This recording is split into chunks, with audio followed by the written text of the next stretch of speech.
My beloved, Boss Mike, Cervera. Grabe, oo. Talagang ngayong araw, talagang matindi, no? Tong issue kay Torre. Oo, sabi ko nga sa inyo, si Torre, masaya. Oo. At eto na nga, katatapos nga lang ng press con ni DILG Secretary Remulla. Napag-aralan niyo po ba kung ano yung mga sinasabi niya? Naku, mga kababayan ko, eto latest chika. Mga kababayan, oo, kapit lang. Dahil ho mga kababayan, talagang maraming nalilito po sa panahon ngayon. Yung mga vlogger ngayon hindi magkasundo-sundo. Oo, iba-iba rin ang pananaw nila mga kababayan. Yung iba sinasabi, hindi matatanggal yan sa pagiging PNP chief. Yung iba naman mga kababayan bakit daw? Oo, hindi man lang hindi man lang daw pinangatawanan si General Torre. Nako, kakampi, mga kababayan. Maraming nalilito. Oo, ang daming nalilito sa panahon ngayon, mga kababayan, dito sa nangyayari na to. Tapos, tuwan-tuwa naman yung mga DDS, Akala nila ipapabor sa kanila yung pagkakatanggal ni General Torre sa pagiging PNP chief niya. Naku, baka lalo kayong umiyak, Lalo kayong umiyak kapag itong si General Torre ay nalipat na sa kanyang bagong opisina. Tulad ng sinabi ko. Oo, di po ba? Tulad ng sinabi ko kanina mga kababayan, nandyan lang yung opisinang lilipatan. Malapit lang sa Quezon Avenue. Oh, di ba? So ngayon mga kababayan, lumilinaw na Lumilinaw na itong bagong magiging trabaho na ino-offer ni Pangulong Bongbong Marcos dito kay General Torre. Nako! Mga kababayan ko, eto na. Tulad ng sinabi ko sa dalawang vlog kaninang umaga, maikli lang tong vlog na to mga kababayan Hindi natin paabutin ng oras ang vlog na to.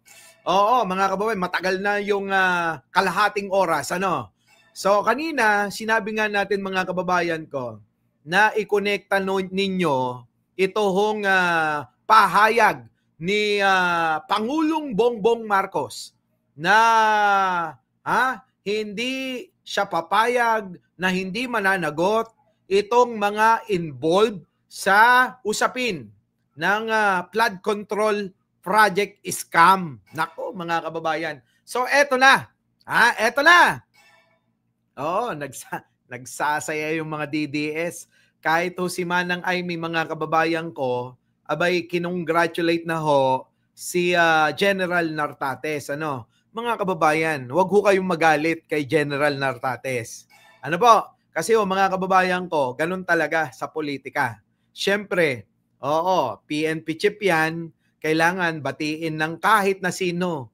Kahit si Bato, kahit na sino pa mga kababayan ko, pwedeng bumate, kaya si Manang Aimee, siyempre, sabi nga nila, bata yan ni Aimee.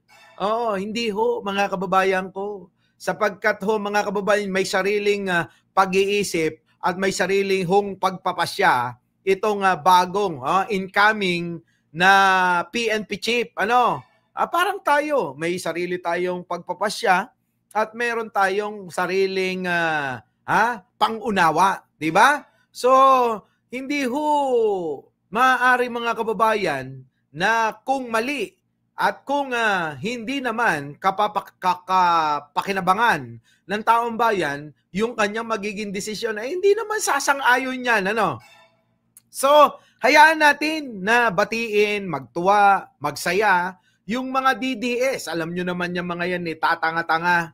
Pinatunayan na yan ni Sara Duterte mismo. Mamaya, dagdag ko, talakayin natin yan.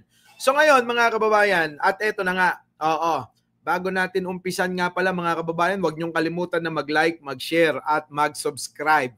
Para sa mga karagdagan, mamaya mamayahong mga gabi na. Kasi after ng live na to, busy na ako. So ayan, mga kababayan. Oo, wag niyong kalimutan mag-like, mag-share, at mag-subscribe. Ano? Eto na. Eto na mga kababayan ha. Ayon, eto ha mga kababayan. Ayon mismo, eto po. Ayon mismo ito. Oo ha. Sa kampo. Ayan ha.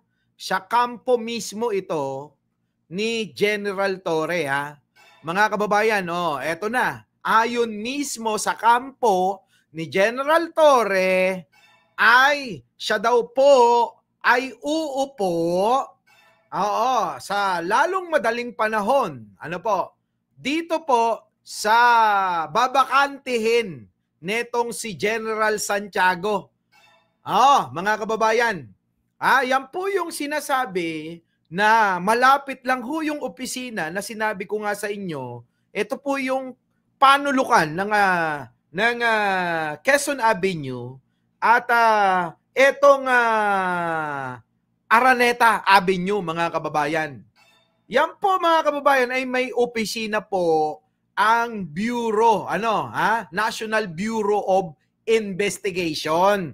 Ngayon, sino ho ba ang po pwedeng pagkatiwalaan ni Pangulo? Bukod po kay General Torre, mga kababayan, meron pa ba?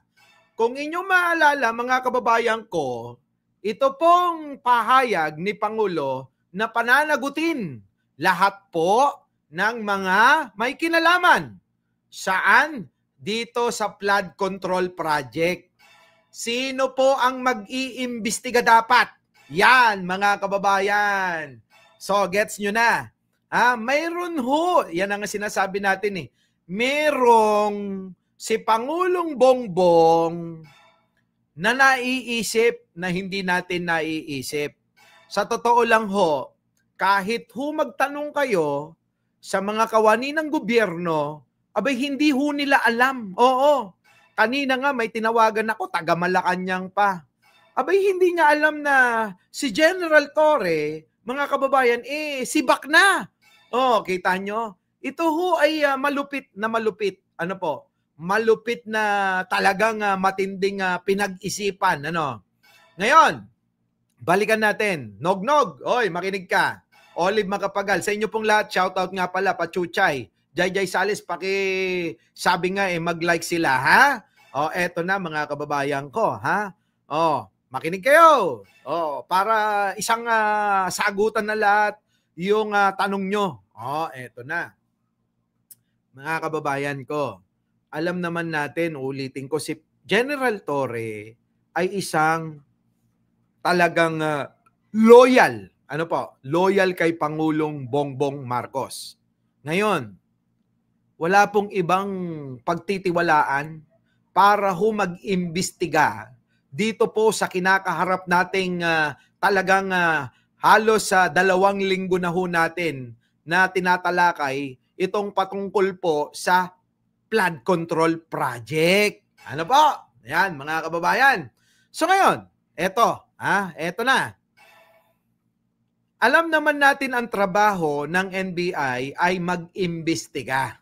So eto po ba mga kababayan iimbestigahan na ho isa-isa etong mga tao na may kinalaman dito po sa flood control project? Naku, mga kababayan ko. So yan tinanong ko ho, mga kababayan, yung kampo ho meron po tayong mga bubwit dyan eto ho, ang saktong-saktong sinabi. Alam naman natin na wala hong ibang pagkakatiwalaan si Pangulong Bongbong Marcos.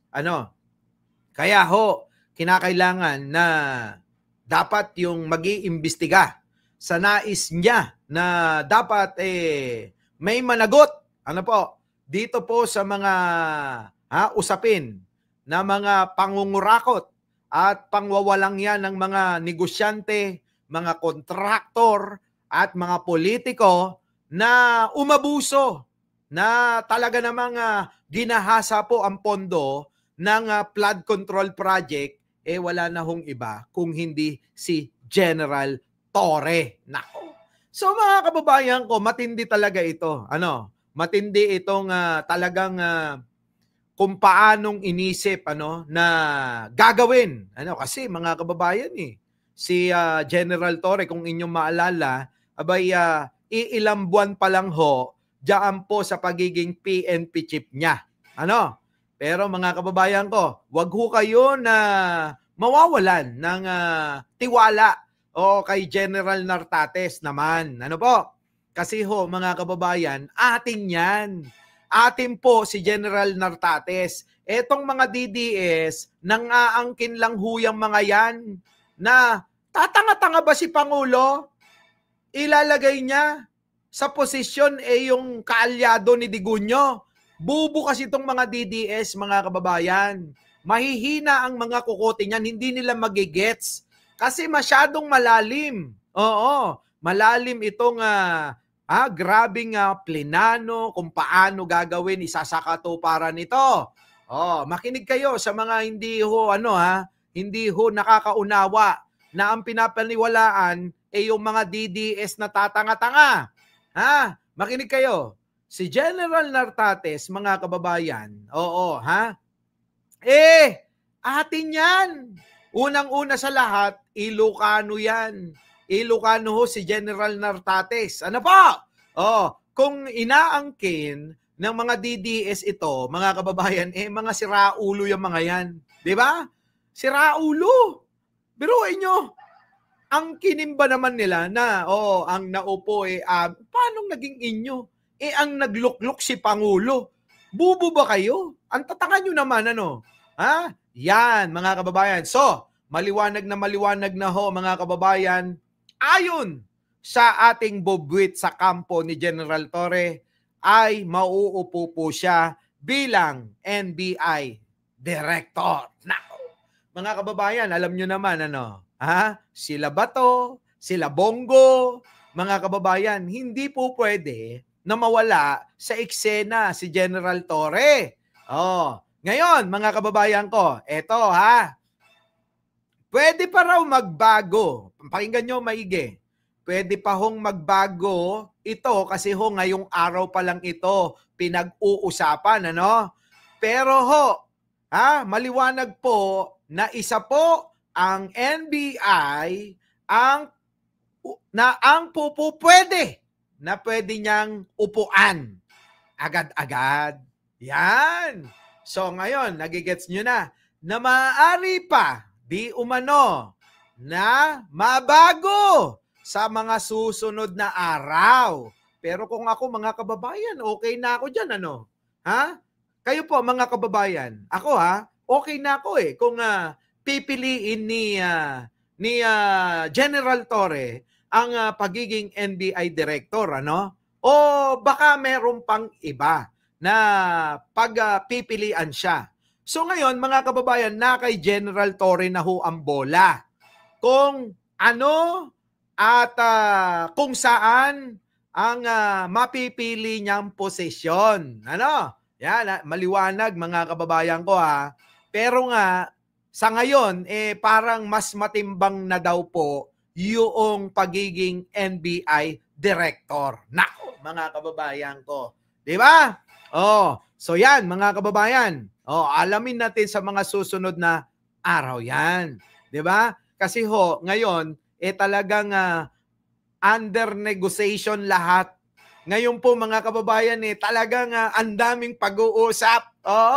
At kung inyong pagbabatayan, mga kababayan, kung inyong pagbabatayan, na ang, eto mga kababayan, ang pagbabatayan ninyo ay yung mga binabanggit ni, ni Remulla, mga kababayan, may mga offer talaga.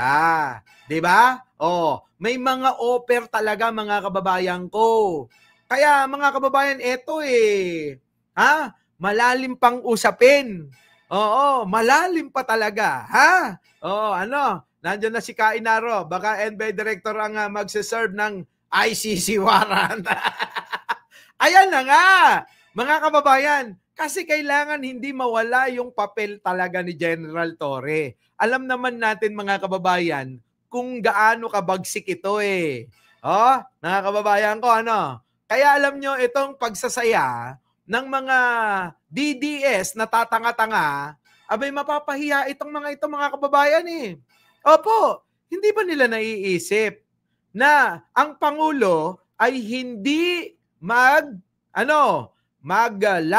mag-a-appoint ng isang opisyal na siya lang ang may kapangyarihan na hindi niya magiging kaalyado. Loko-loko ba yun, mga kababayan? Loko-loko ba si Pangulo na i-appoint niya si General Nartates tapos para kalabanin siya? Di ba? Our beloved Boss Mike Cervera.